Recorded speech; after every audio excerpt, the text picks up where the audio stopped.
this will be momentum questions 3 and 4. So let's go ahead and get started on that. Maybe 5 if we can fit it in. A shell having a mass of 25 kilograms is fired horizontally eastward from a cannon with a velocity of 500 meters per second. If the cannon has a mass of 1,000 kilograms, what is the magnitude and direction of the recoil velocity? So we have a shell that has a mass of 25 kilograms moving to the east at a velocity of 500 meters per second. It's 25 kilograms. We have a cannon that should be recoiling. It has a mass of 1,000 kilograms, and it should be recoiling with some velocity. Alright, the question here is, what was happening before this occurred? Well, beforehand, we had a cannon with a shell in it, and their velocity was 0. So the momentum initially equals the momentum finally. Let's erase that so that it looks decent. Momentum finally, there we go. And then what we know is that the momentum initially is 0 because it had a 0 velocity, and that's equal to the momentum finally, which is the momentum of our cannon. So we have mass of the cannon, velocity of the cannon finally, plus mass of the shell, velocity of the shell finally. So we should see quite easily that these two things should be equal and opposite to each other. So we would we could subtract the mass of the shell, velocity of the shell finally to the other side, and that would equal the mass of the cannon, velocity of the cannon finally. So now we could plug in numbers.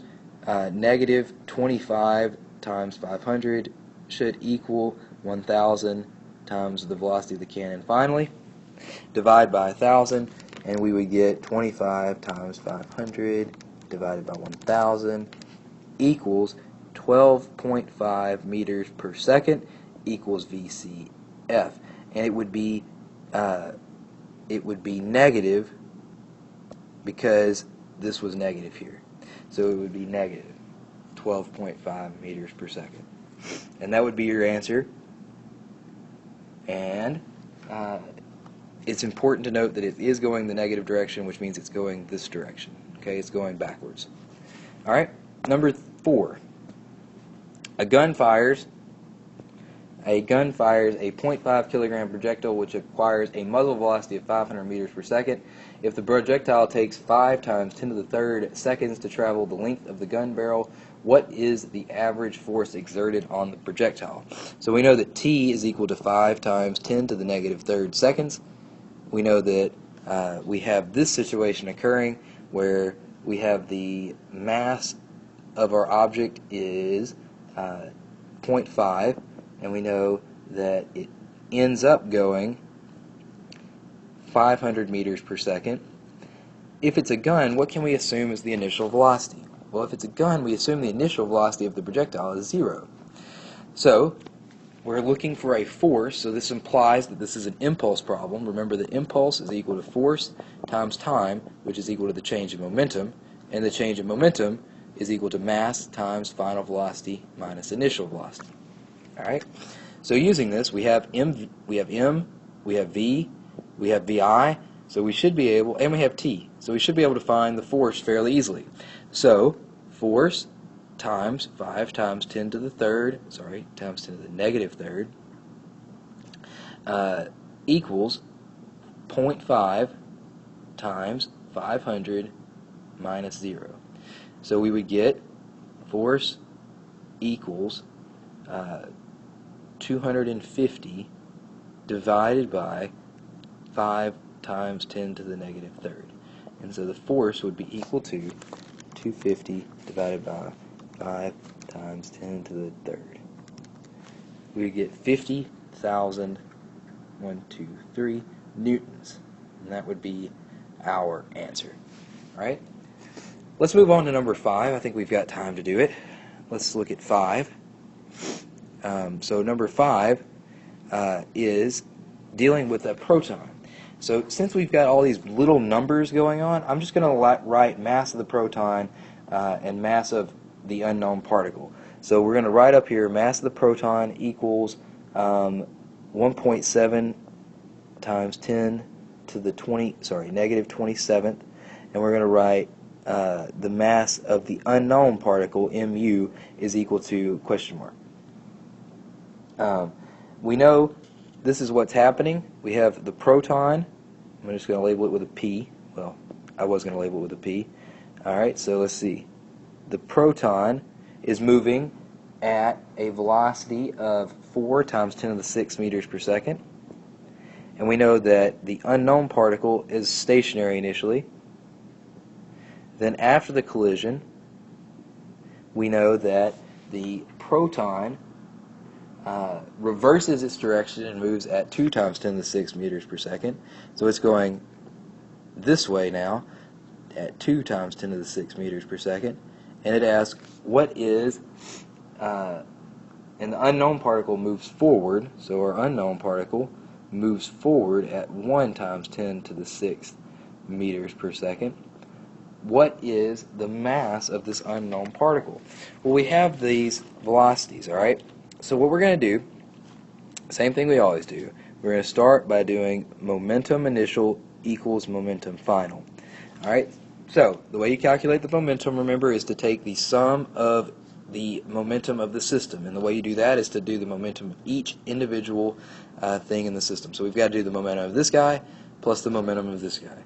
So mass of the proton, velocity of the proton initially, VPI, plus mass of the unknown, velocity of the unknown initially, equals mass of the proton, velocity of the proton finally, plus mass of the unknown, velocity of the unknown finally. Okay, this term goes to 0 because the velocity is 0. Alright, so we're left with MP VPI equals MP VPF. Alright, remember P stands for proton, plus mass U VUF. Now we know everything in this except for except for mass of the unknown. So we're just going to solve for that.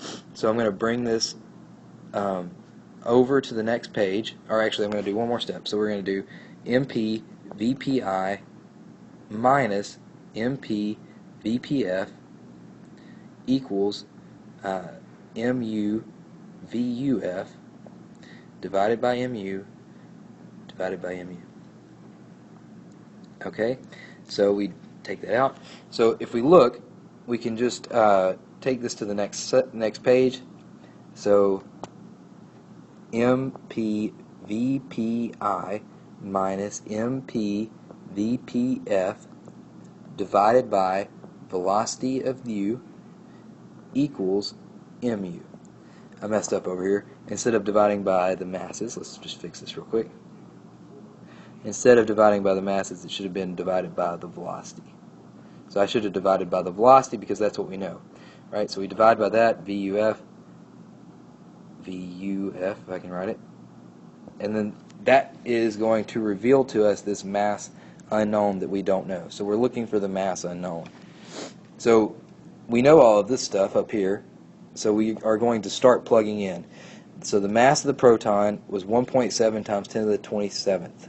So I plug it in, 1.7 times 10 to the negative 27th. The initial velocity of the proton was 4 times 10 to the 6th. So it's right here. So I'm going to plug that in. I don't know why I wrote 12 there. It's 27th, sorry. So it should be 27. And then the velocity, again, was 4 times 10 to the 6th. And then minus the mass of the proton, again, is 1.7 times 10 to the 27th. 1.7 times 10 to the negative 27th. Alright, multiplied by, alright, here we have to be careful because it's 2 times 10 to the 6th meters per second, but it's going this direction, so it should be plugged in as negative. Alright, so we plug it in as negative 2 times 10 to the 6th, and then we're dividing by the velocity of our unknown particle at the end, which is going to be positive 1 times 10 to the 6th meters per second because it's going to the right. Alright, so now we've got all that set up. We can plug it in the calculator. Alright, this will take a second, so just hold on. So if we do this, 1.7 times 10 to the negative 27 times 4 times 10 to the 6 minus 1.7 times 10 to the negative 27 times negative 2 times 10 to the 6 divided by 1 times 10 to the 6, we should end up getting 1.02 times 10 to the negative 26 kilograms is the mass of the unknown particle. Alright? Now, on these problems, please, please, please be careful because it's so easy to get messed up. So it's easy to get messed up here because you could plug it in as negative. If you forget to plug that in as negative, it'll mess your problem up. And please be careful about making sure that you plug in the right masses, okay? And make sure that this, if it says negative 27th, make sure you maintain it as a negative, alright? It can be really, really tricky. Okay, so that finishes up this one. I'll do 6 and 7 on the next one.